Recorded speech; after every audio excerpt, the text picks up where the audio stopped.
Hey guys, this is Mike, American Contingency. I'm in the studio today and I'm with two significant people who made an impact on me at our recent Go Rigs and Coffee at the new shop in Heber City, Utah. And that is Randy and Tina, American Contingency Northern Utah, a self-organized group of American Contingency that have done a great job at assembling their organization based on that military format. You probably just saw the video on the description of task.org, but I met them and realized organically this is exactly what we want to accomplish in American Contingency. So one, thank you guys for coming here in short notice. I mean, I feel like we just contacted you like 10 minutes ago. It's our pleasure. No, happy to be here. Thank you so much. And the entire objective for today is I want you guys to understand how this came unraveled in a sense, and get their story on how it came to be, because this process is the process that we should utilize in thinking about our AmCon organizations in which you line it out in your own communities. Let's start off with your backgrounds, because I'm interested to hear where you came from and what made you to be kind of proactive in a sense in who you are today. Randy, let's start off with you. I know you're a former Navy EOD, Explosive Ordnance Detachment. Disposal Yep. guy, which I've worked with. I mean, we know the same guys that were killed in combat. I work with you guys all the time in special operations, and you were our go-to for EOD. Tell us a little bit about your background, where you're from, and then how you got to be where you're at right now. Yeah, so oddly enough, or funny enough, my dad's actually a retired SF guy. He was 5th group, and then actually went out to 1st group when they first started that up at Fort Lewis, so back in the day. Wow. So I kind of grew up in that environment, being around teams all the time, team parties. I mean, I'm probably closer to some of the guys on my dad's team than I am some of my own family. So fast forward, I joined the National Guard. I went 11 Bravo, did that for a couple years, got tired of digging foxholes, and I was like done with that. Joined the Navy, spent about 10 years in naval aviation. My dad was kind of, at the time, Cold War's wrapping up. Dad's like, it's just not there, and then when you retire and there's really not much there. Back then, yeah. It's night and day now. But, yeah. And then while I was in, I kept realizing, I'm like, I did the right thing for the wrong reason. I was pursuing a career that in a field that I just wasn't in. I had zero passion for it. So I actually started putting together a package to go to Bud's, and the recruiter up in Whidbey Island, Washington, the in-service recruiter, he just like kind of sold me. I was like, hey man, I'll put your package in for you want, however you want, but let me explain to you a little more about what EOD is, because a lot of people just don't know. I didn't know, and he sold me hook, line, and sinker, and I got in it, and that was probably single-handedly one of the best things anyone's done for me from a career guidance perspective on making, helping put me on the, I was on that proverbial high road, low road thing, and he put me on the right one. So, and then EOD has just been everything I ever dreamed of. You can dabble in everything from, diving to, getting out of airplanes, to working with special operations, to being on flight deck carrier, humanitarian demining. There's such a variety of stuff, and I loved it. It just gave me a great background. And it's a community of people who just think outside of the box, problem solvers.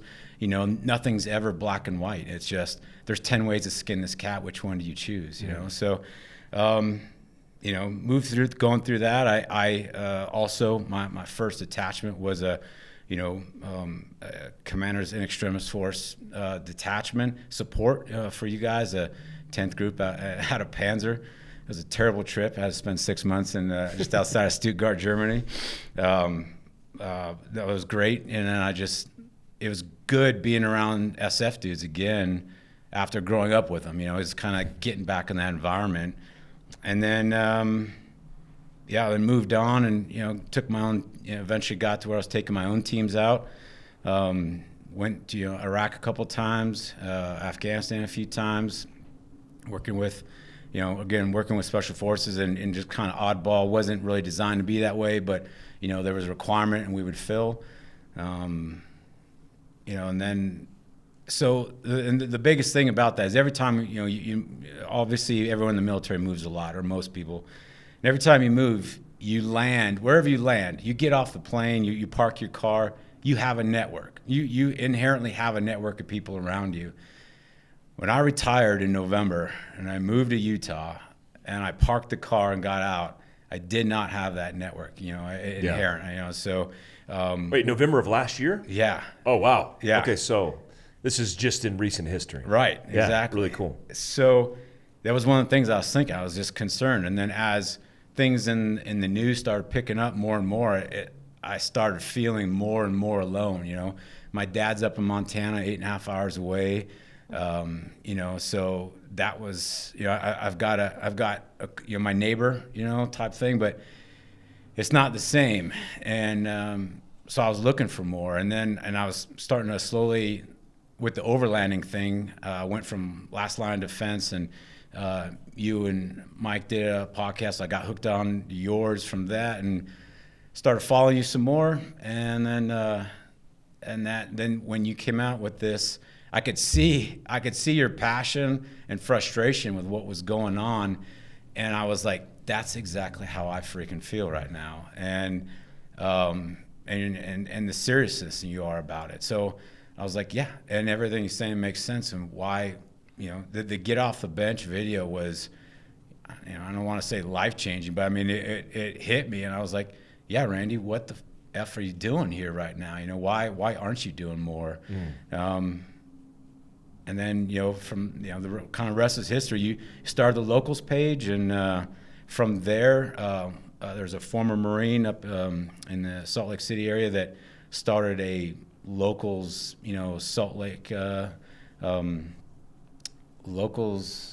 I can't. What was? It doesn't matter. But AmCon. Yeah, Salt Lake one of City those or something ones. like Yeah. He started AmCon Utah. Yeah, and there was one that we got on, and that's right, AmCon Utah local. So, and then that's how Tina and I met, and just kind of hit up each other like, hey, are you interested in doing more than just texting each other on the locals page? And here we are. So. That's awesome. And Tina, like, you guys came together because you wanted a more narrow path to, like, a soluble solution, as opposed to, like, many people talk about it. Even talking about preparedness and community, it suppresses a lot of anxiety and fear for a lot of people, because we live in a life, that virtual life, where even knowing you have somebody on the other end of something, especially when you feel more isolated because of things that are going on in the world. Right. But you guys decided to do something tangibly about it, because we were just talking about a jarring class, a canning class that you guys have coming up. Where did your path take you to this kind of experience, and how did that come to be? Right. So I grew up in a little valley about 45 minutes from here, maybe an hour, Morgan County. I grew up on a 20-acre farm. We always had, chickens and pigs, and in Morgan, Utah. In Morgan. That's where I live. Oh, that's where you live, is in Morgan? Yeah. Yeah. Yeah, it's amazing. So I lived over in what's called Milton. Do you know where Milton's at? Yeah. So I It's lived amazing. a mile off the dirt, or off the paved road, Yeah. up on a little farm, and grew up there, and had a creek in the backyard, always fishing, running around barefoot, and I was just like the biggest tomboy. My mom would, I have to say, my mom gave me a lot of latitude for how wild I was. I was just like a little wild Indian. I don't know, can you say that anymore? You can say that. You can say that. Anyway, so yeah, we always had a garden. We were always canning. Mom was always, trying to buy stuff on sale so that we could put it back, and I grew up in the LDS church, and we've got a history. We've been burned out of 3 states for our beliefs. Yeah. We had one state where the governor actually put an extermination order out on Mormons. A lot of people don't know that, but Wow. so we've got a very deep history in our generations of taking care of ourselves and taking care of our own, and being independent, and getting in hand carts and just coming out here and building something out of nothing. Was that rooted in the origin or the upbringing that you remember as a child? And if so, in which ways? Self-reliance, I'm assuming? Yeah, self-reliance. We've just always had to, through history, the history is taught pretty heavily, and so we're all aware of the history and that things can go bad, and just always have had directives from the leadership of the church that we should be self-reliant and be prepared. So we've always just kind of lived that lifestyle. My grandparents grew up in the Great Depression, and they were very into, making sure that there was enough food. You'd go to their house, and they'd always, give you some vegetables or give you a jar of jam or a thing of grape juice or something that they had made. So it was just very much in my background. But as I got older, I kind of got away from that a little bit in my 20s and kind of wanted to see the city. I'd grown up on the farm and realized that the city wasn't all that, the domestic abuse next door, people not watching their kids, getting hit by cars, sirens all the time, dogs barking, and I really wanted to get back to my roots. And so I met a great guy, and he had a place, and, we kind of started our little farm. But, it started to occur to me that people were starting to get away from those roots. And I got involved with a team. We were kind of watching what was going on with the hurricanes, and I think people's idea of FEMA is that they come over with a black helicopter and guys come down on ropes with a case of water under their arm and they're there to save them, and that's just not how it works. And so I started getting involved with this civilian team. It's called Citizens Assisting Citizens, and the theory was, look, surely a group of citizens can put together something more efficient than what the government's doing, even if we're helping just a small amount of people. And so I got involved with that, started doing hurricane relief, and that after seeing what goes on in a hurricane and how people are just kind of in shock and they don't know what to do, that motivated me further to try to be on a mission to help people get prepared. So about 4 years ago, I started a Facebook group called Ogden Valley Civil Defense, which is where I live now, and quickly gained some traction. We would post things on there, things we heard on the scanner, just try to keep the community aware, and we would do videos on, preparedness and skills and different things like that. Ended up being a group of about 400 people, and some were more involved than others, but out of that group, I was looking for the people who were serious, and so I put together about a group of about 12, 15 people that had a more serious vision of what's going on, especially with what's going on in the news, like Randy said. We were pretty solid on a lot of the 9 areas that we're trying to build out, but the one element that we were missing was the security element. We had a lot of canners, we had a lot of communications people, but what we didn't have is, all of us, most of us, are very firearms familiar.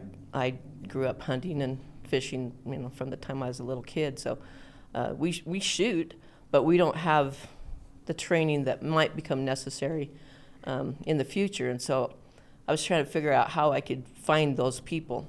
About that same time, when I'm asking myself that question, is when I come across your Get Off the Bench video.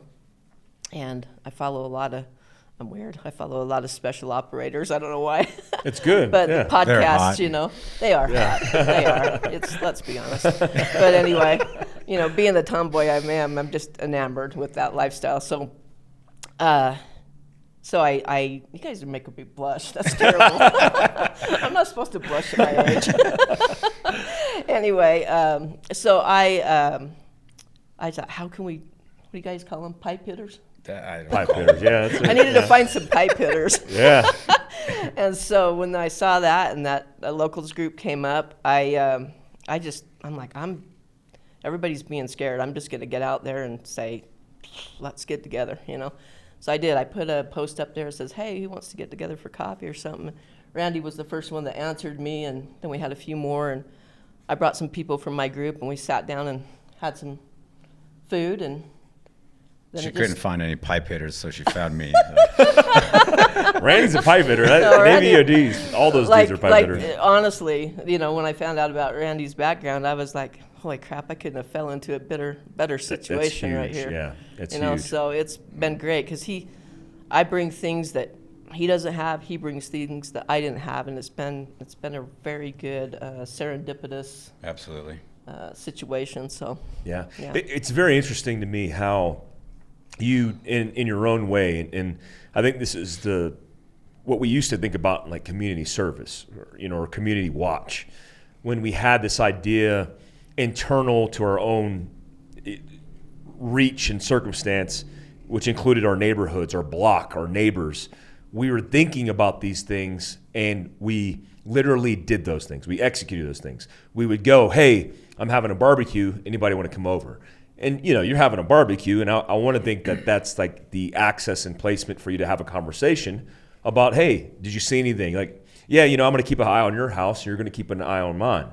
But just like you stated, realizing that the city, which is a highly densely populated area, is coming unglued, which is affecting more rural areas, or even being in the city, that people don't do that anymore. It's just not, even if they do it almost seems like it's seen as like an alt-right supremacy thing, right? Like even hearing the last Biden and Trump protest where I think almost verbatim, Biden, this is paraphrasing, but he called our system systemically racist. Yeah. And even blamed some of the things that were taking place on white supremacy, which even though I don't agree with the Proud Boys and everything they're doing, they're definitely not white supremacist. One of the main leaders that led the group in Kenosha is black and Cuban. Like he's a black dude. He's a black. If you saw him, you'd be like, that's a black guy. Yeah. And somehow this is white supremacy. So we're so divided on either fringe of either side that people forget the core of society as we know is us. We're hard-working Americans who've served our countries, who grew up on farms, who understand how it is to live in these communities because that's how we were raised. But now deliberately, you're doing that on your own, which it's weird to say that out loud, like that's a shocking thing because we know that. But in today's society, that's rare. Like that's very rare, right? Yeah. To set up your own community and to think about proactively building that is rare. That is the value, or that is the recognition of value that is American Contingency now, which is we're not reinventing the wheel here. We're not doing something that's innovative in practice. We're just getting back to the roots of who we have always been, a primal, social-bound, tribe-bound community of people that just want to live a good life. And it's amazing to see the ideas and then the realization that this is what needs to happen. How did you, when you accumulated the people that were in your group, how did you determine who is going to be a good member of the group versus like people are inherently problematic? Just you go to any company, go to any group of friends, there's always going to be that guy. So how do you filter through and bring on the right people in your cause? Are you talking about the group that we have now, or the Specifically group that I had your before? group, yeah. Well, in both instances, let's talk about the one you had before. Okay, the one I had before and still have that has the 400 people in it. I made that pretty open. I just made it up front that it was not a political group, but I also made it clear that, hey, I'm conservative leaning, and so I may say something that you find problematic. I'll try not to be political about it, but it's going to happen because I'm just not going to be somebody else. Yeah. Number two, that we were focusing on helping each other, that we wanted to build a community that would help each other in times of emergency or times of non-emergency if somebody just needs a hand. And like one example was when we had this big windstorm that 100-mile-an-hour winds come through Utah, like pretty rare. And we had all these people without a power. I had one lady that was in our group that was living up on this mountain in this cabin. They live pretty primitively, and she didn't have power for a long time. And somebody contacted me from the group and said, hey, if you find somebody in need, I've got a generator. About that same time, she says, I'm so sick of this power being off. I just want a hot meal, and I just want some power to keep my freezer from melting on my food. And we were able to get her a generator and a hot meal like within hours. So that made me feel good, you know. So that type of thing. And then the third thing, I'm trying to think what the third thing I put on there. Oh, it's just that we were going to do training to try to help people get more informed. And I think that's basically kind of our tenets that we have for Pretty this close. group. Yeah, pretty What close. do you do with violators? Like, what do you do if there's somebody who comes in? I mean, something that we've been navigating is just people being silly, or just That's a word. Yeah, that covers many things. Or just being what I've realized, you know, in this is lessons learned from my own company, where we started this thing called the Tribe, and I had to do expectation management, because when people pay money for something that's service bound, they have an expectation of what they're going to receive. But if it's not clearly outlined, then there's a misperception which causes an issue. Like, we have people, even now, I mean, I had a guy call me this morning and said, hey, your company charged me, Fieldcraft, or your survival company charged me $5. What is that for? I didn't order anything from Fieldcraft. And they didn't realize that my merchant service account, because it's already proven that it won't get suppressed, is the account that we're using to funnel from locals. Sure. And so they just see survival, and he calls me, not even realizing that I own a company called Fieldcraft Survival, which is kind of cool. It's interesting to know. But he says, hey, why are you charging me? And then I said, hey, it's because of the American Contingency. And he goes, oh, I'm sorry, man. No. Keep that going. No problem. Let's continue to do this. Just hadn't made the connection. Yeah. Versus the guys where recently I got a guy who's like, I'm not interested in the direction you're going. I want a refund. And I was like, a refund for what? Well, last month I paid $5. Like, you want me to go and give you a refund for $5 via your dissatisfaction today for the last month you've been on the platform? He's like, yeah, I want a refund. If you don't, I'm going to litigate you. I was like, so now you're threatening, you're going to get a lawyer and pay thousands of dollars to take me to civil court for $5. I was like, yeah, buddy, we'll get you your $5 back. Yeah. So how do you avoid, when you did work confronted with that, how do you avoid that? And then what do you do proactively when that happens? Well, on the other group that I ran, I just simply kicked them out with no explanation. I just don't have time. That's what I do. There's too many people who need your time. I don't have time for the drama. I just don't. I'm a very low drama person. I don't know. We haven't really encountered that in this new group. I'm sure it's coming. Yeah. So, in your question, really, there's so many layers. Like, as you address one piece, it'll start going into other layers, and that we've kind of talked about it. We haven't had it happen yet, but some of that stuff is kind of like you start getting into the vetting piece of it, sort of, you know, on the fringes of it, and I liken it to OPSEC, you know. So people, like, one of the big concerns, they're like, what about OPSEC? What about you embrace OPSEC by not having OPSEC. So then the thing with, well, what do you do with people who are going to, you know, someone's going to get in, you know, in the insurgents, they're in the wire. Okay, you know, so what? You know, we're not, until they show up and start, you know, rioting at our training events or something, they're welcome. I mean, we're offering medical information. I hope everybody, I don't care if you're my friend or you're my worst enemy, here's some medical information. You know, here's a ham radio. Here's how radios work. Ooh, you know, type thing. So you're now inside the wire. You've got all our information. What, you know, so I'm glad it's a Navy EOD guy saying that out loud, because I've said that in many forums, trying to balance, right? Because the people who usually are that way, they just don't understand how operational security works. Yeah. Right. So there's the guys who are like, you know, they're a little bit more conspiracy theorist centric. They look at everything as being sensitive, and I tell people the same thing. Like, number one, it's America. We still are beholden to the law and order and via the Constitution. Like, you can't just oppress, and you can't just say, you look like you're going to be problematic, I'm going to kick you out. I mean, you can do whatever you want in private industry, but what I mean is, you can't be so paranoid that it affects the output and the positive engagements you're going to have with other people. Yeah. If a guy wants to come in and learn first aid and how to apply tourniquets, and he's a bad guy, whatever that means, then so be it. Yeah. I'm not going to not hold the training. And the most important aspect of that, which you also mentioned, is the vetting process.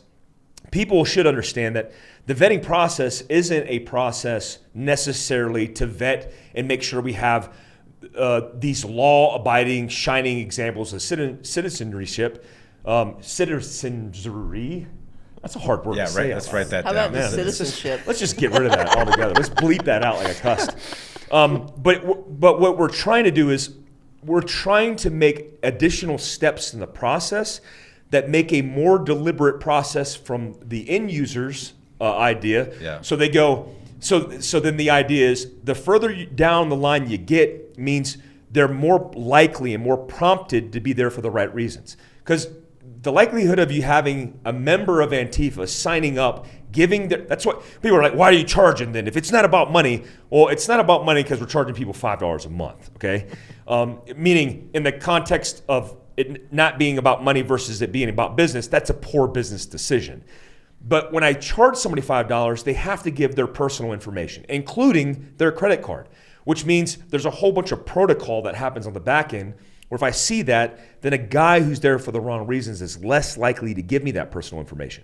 And then when I say, hey, we're vetting people, those guys who go, hey, I'm out of here, this isn't for me, then it's more likely that I just filtered them because I told them that they're going to get vetted. Sure. And then when they're vetted, giving me more of their personal information, then when they're physically interacting, it's a responsibility of me as somebody guiding everybody through this journey that when you're with somebody, you know at a minimum they're not a violent offender, a sexual predator, and that they're there for the right reasons, right?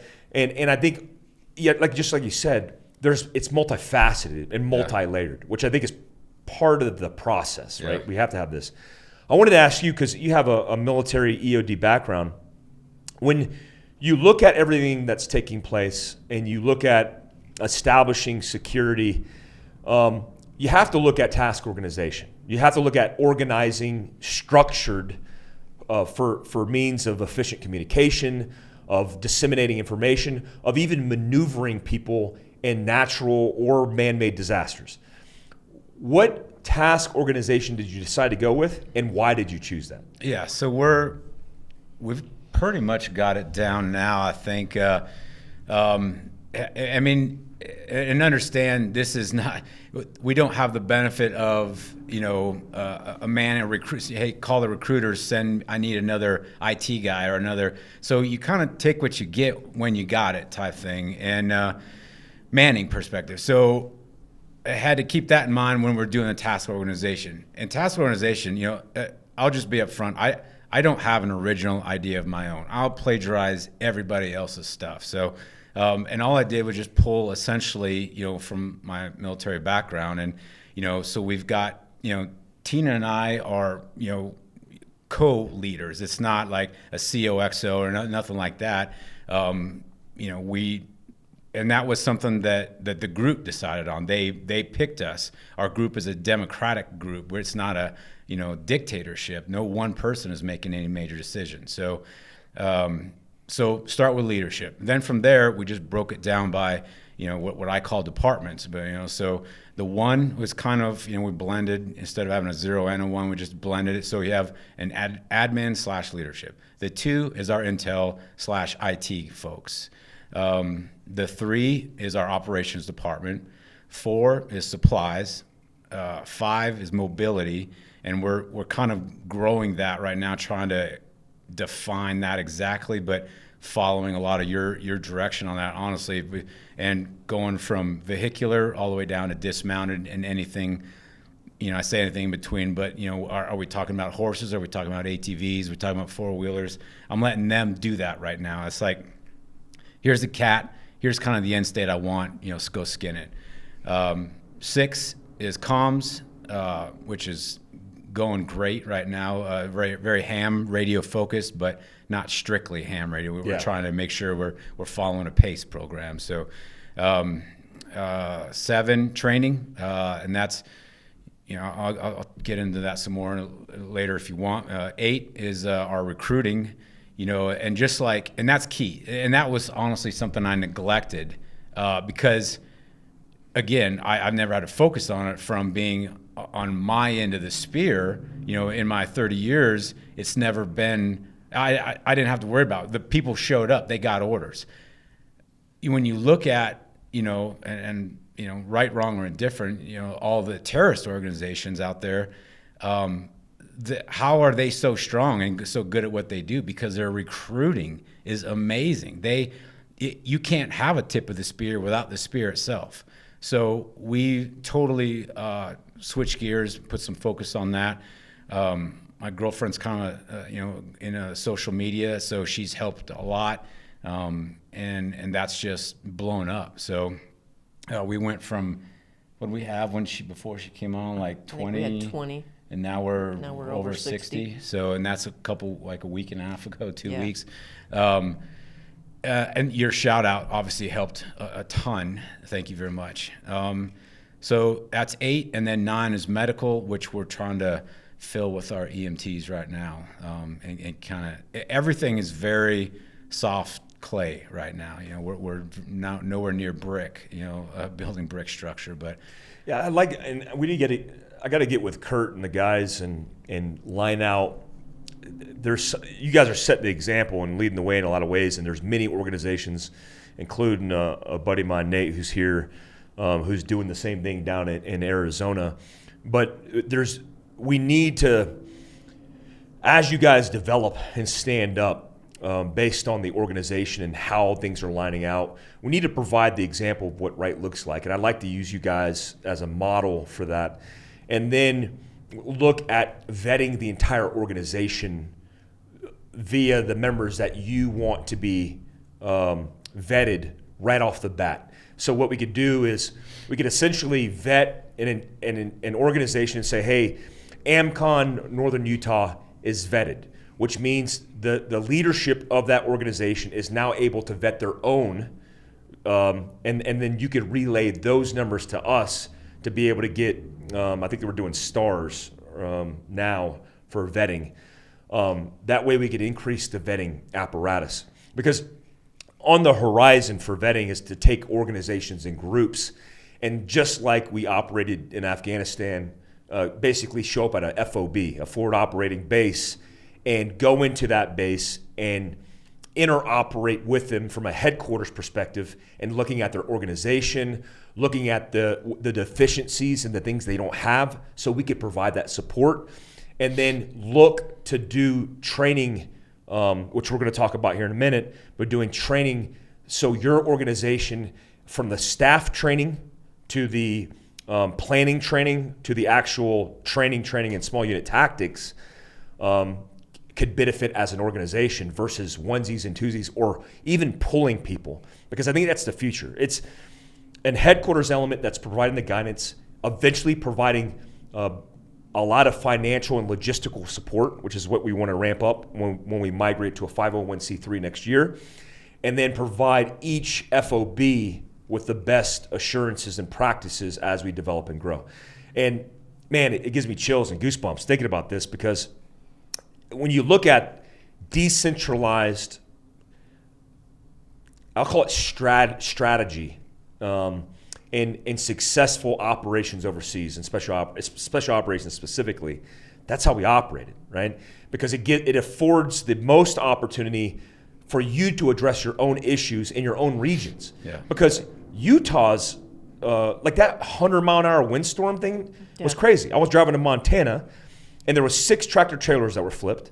I was actually talking to Utah State Patrol guys that I work with, figuring out the best routes to navigate, but tying in emergency first responders to those organizations to deal and pull. Like you could say, hey, AmCon Northern Utah, we're mobilizing, we're going to help the sheriff, right? Which is one of the other objectives that we're trying to accomplish is like we have good relationships with all the sheriffs everywhere we train in the United States, which is probably about 30 sheriffs.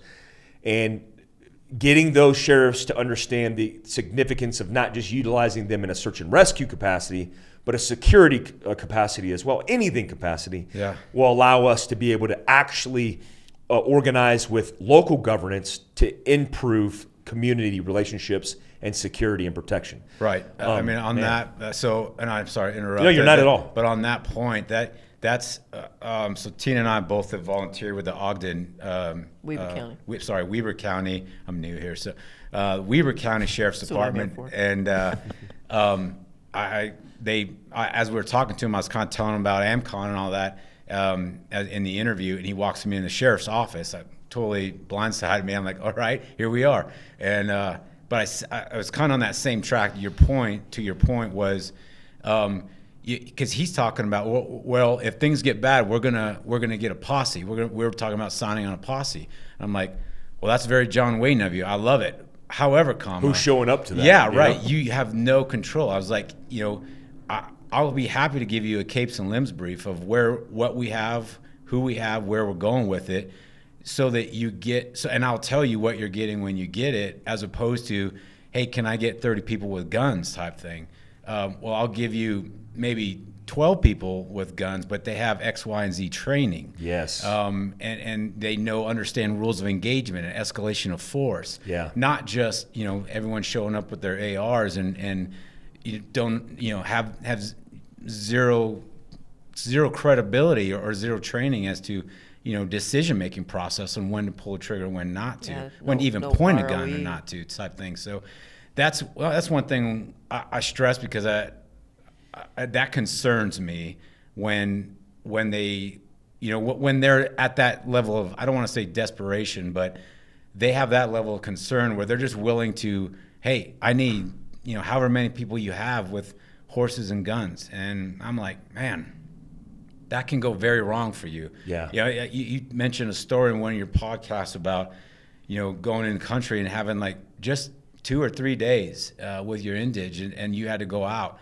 and luckily it turned out to be a very slow type day, but that could have been very south for you, man. I mean, absolutely. We've all heard the green on blue stuff, and so it worries me when I want to provide. There should be something better than that for the local government to fall back on, and I want people to understand too. This isn't because we don't trust the government. This is because we understand that, and there are a multitude of scenarios where, local resources, first responders, just get overwhelmed. Yep. And it's not their fault. They're not doing anything wrong. Has nothing to do with us versus them. It's just reality. That you can only be so many places at one time. So. Yeah, and people have to understand that the balance of powers, understanding that the problem we're in right now has to do with the imbalance of politicians not understanding that politicians are people that represent other people, their constituents, and for some reason they've created this paradigm shift of this, which has always been problematic in history, of them creating a hierarchy where they feel like they're governing down instead of governing with. And that realization for us came when none of the first responders were actually responding because of the politicians giving them orders not to respond to citizens in need of help. Yeah.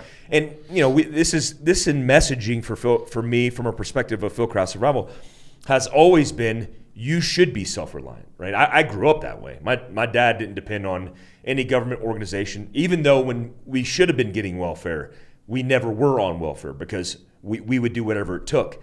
That ideology is being lost in the noise that is this political divisiveness.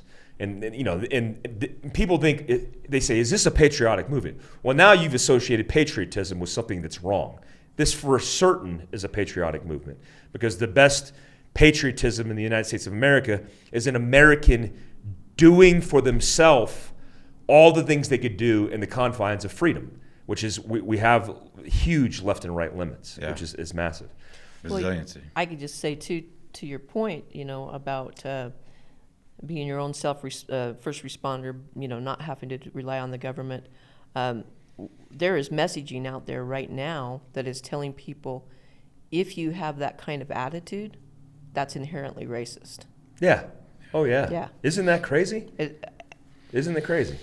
It's mind-boggling. It's almost like if you're less dependent on the government and that stands as a value or ideology in your own life, then that's very anti everything. right? It fits the narrative of the establishment, which is it's such an oxymoron in the big scheme of things, because I figure you would want to be less government because you would want people to be independent, but it's the complete opposite. It's like the people who are now trying to get power or trying to accumulate power, they want to hold power, and they'll do whatever it is, including destroy their own countries internally for that power, which is problematic, obviously. Well, and the other thing we've got going on is some of these Marxist elements, they're divided in different divisions. Some of their divisions are committing violent acts, but some of them are actively working every single day to meet with your politicians to change policy. Yeah. We've got a meeting with our law enforcement officers and using those photo ops as propaganda. Yeah. But back to what you were talking about before, about the training and what works and getting everybody on the same page, a lateral type of organization instead of a hierarchy type down organization. What I hear you saying is that a term that we've used is franchisable. McDonald's found out what works. They found out if you cook the burgers this way and you get the fries this way, and if somebody else wants to open a McDonald's, here's the handbook. And if you do it these ways, you're going to have success. You'll have a better chance of success. And so that's, we're not at that point yet, but as we stumble through and we're finding out what does work and what doesn't work, we're taking notes mentally, and partnering with you, it'll be even easier to make a product, I guess, for lack of a better term, that, if somebody wants to stand up one of these groups, you can say, here's, best practices, here's what works. This will get you on board faster. Yeah, I would say we're going to have to shape it, though, because I've been thinking about this already, that I'm ecstatic that you're up here, Mike. That's awesome, and that we can work together and do this. But that's the first. If I'm Joe Schmo, in North Carolina or whatever, probably a bad state to pick, but another, wherever, North Dakota, and I'm trying to do this. I don't have Mike Glover right down the street to go. I don't have Mike Glover providing XYZ training for me. So we're going to take every bit of advantage of anything you can help us with, but we need to make that model doable without that resource. Yeah, we need that. So make a note, Nate. We need a AmCon. So I was going to wait until after we did this, but we need an AmCon field guide, and we'll just call that best practices, SOP, for task organization, building out your network, but it needs to be a tangible or material thing. As well as before Christmas, we will do in Salt Lake City, more likely Salt Lake City, because the ability actually, we might be able to do it up here, but we're going to do AmCon's first, we'll call it seminar, where we will allow people to come for free, and over a course of 3 days, where we teach basically the material out of the book that we're going to disseminate, how to build your own network, what the proper task organization looks like, and then mini workshops on training, on whether that's isolated to small unit tactics, it's canning and jarring, it's responding with communication. Those things need to be done in a more refined manner.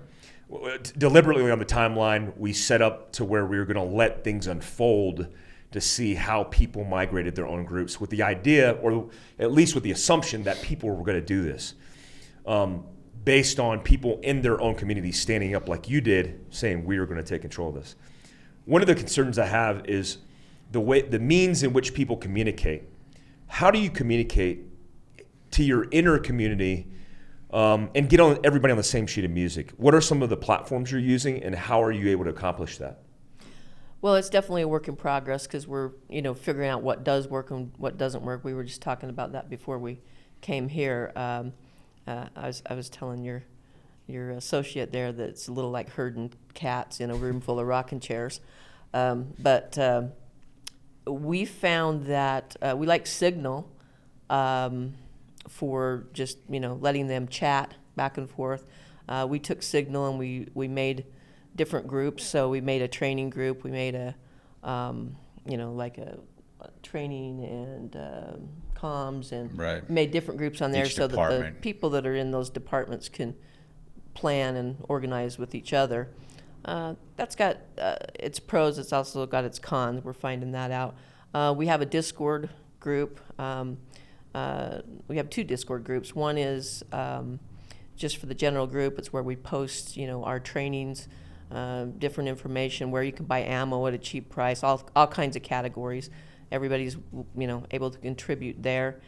We just recently created another Discord group that is strictly for intel, to organize PIRs and things like that. And then, let's see, what else are we using? Those are how we communicate. But for recruiting, we have been using, and we learned this lesson from the Marxist groups that we follow. They're not afraid to use any social media. They're not worried about OPSEC. Not at all. They're just using it Because all. they know they're not going to get suppressed either. Yeah. Yeah, they do have that advantage. But we're using Facebook, we're using Instagram, we're using locals. What else are we using yet? Facebook, did I say that? Those are the big ones. Yeah, for Gmail. mostly recruiting purposes, but for organization and tasking, Locals. we use Zoom meetings. When we have our department meetings, we use Zoom. Mm-hmm. That way people don't have to carve time out of their day to try to get to a physical location. Yeah. Yeah, and encourage you guys to also use locals as well. I've told this story before, but the CEO and co-founder of Locals is a former Israeli Defense Force officer, infantry officer. And I have conversations with him weekly, and he's promised me that anybody under the AmCon network, even a group that isolates himself and calls them AmCon anything, will be in the funnel for non-suppressive, because they know that we're self-moderating and that we're on secure servers. In fact, they've explained to me that all the mechanisms in which they communicate on on Locals is just as secure as Signal. what you would see on Signal in the Nice. encryption, which is it's huge for me and for us, especially for the guys and gals who work for us, who are exchanging a lot of information, open source, and communicating that way. He loves it. His name's Ari. He's on board. We have our own liaison to Locals, and they've been very good to us. Look, I will explain it. I explained this on the Anti-Stump podcast in depth about the pay-to-play model. When you look at what we're piggybacking in the infrastructure, it's expensive. And I would be paying out of my pocket if people weren't pulling in the $5 to pay for everything that's being done. But that's where your money's going. I mean, it's going back. Number one, they take their partition, but it's going to these things that we're doing together, including what we're going to line out with you guys after the conversation about how we get you guys trained. What we want to provide is a training structure, or a training, we'll call it process, that we come in and we go across the spectrum and all the different venues that are most important to the geographical region you're in. So we're not training winter survival in Florida, right? So there's specific things that we want to narrow down, and we'll have that conversation afterwards. Yeah, and that's just for the other groups out there that are trying to shape this, since they're not going to be part of that. Just in general, and I put this on our YouTube. I did my first YouTube video last night. It was terrible, but That's good. Yeah, That's really good. It's though. a start, though. That's what I awesome. That's how you told get it done. Well, Tina got up on ham radio. She did HF with your guys' comms check, and no one knew it, but I was doing cartwheels. I'm like, she did ham HF comms. Yes. That's awesome. So, yeah, super excited. But what I was going to say about the training piece, to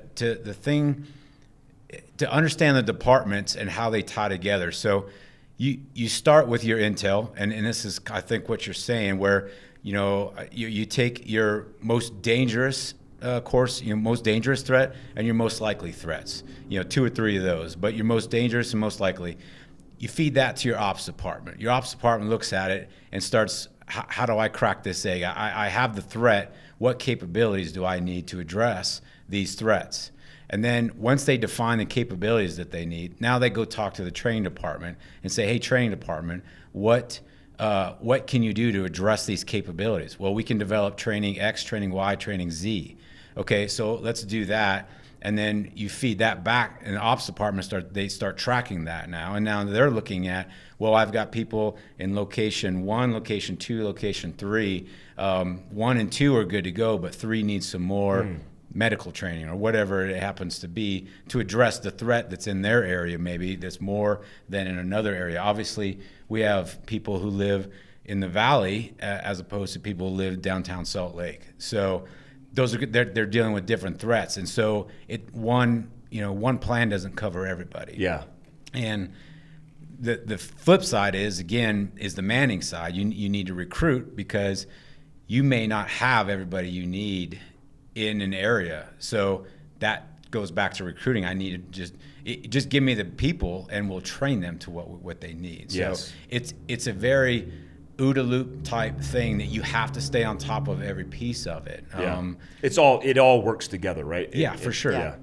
What are the channels that you guys are currently utilizing? And if somebody's interested right now in potentially joining the group that might be from this area and they're hearing you for the first time, where do they go? Right. So our conduit to get to us, we run everybody through an email, and it's just amconutah@gmail.com. amconutah@gmail.com. Yep. So that's your funnel. That's our funnel. Yep. Got it. We'll run you through after that.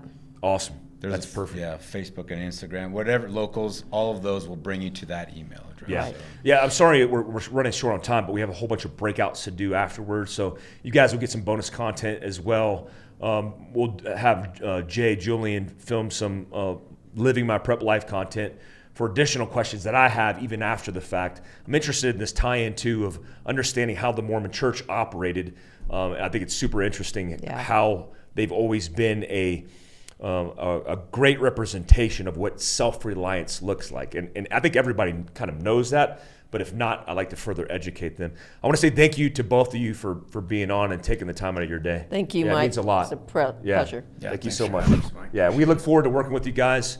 We're even going to have breakout sessions after this to talk about training, the next steps, and hopefully get your guys' help when we do this. We'll call it the Expo. The AmCon Expo, which is only going to be for vetted members of American Contingency. That will be the first place, because I just got a notification from Heather that we are amplifying. We have a process now to amplify the vetting process to get all this knocked out, which will mean your gateway to get into that expo will be the keychain dog tag that we're providing with a QR code, so we know that you're a vetted member of the organization. And I'm looking forward to that and looking forward to working with you guys. So thank you so much, guys. Us as well. Thank you so much. Thank you. Thanks, guys.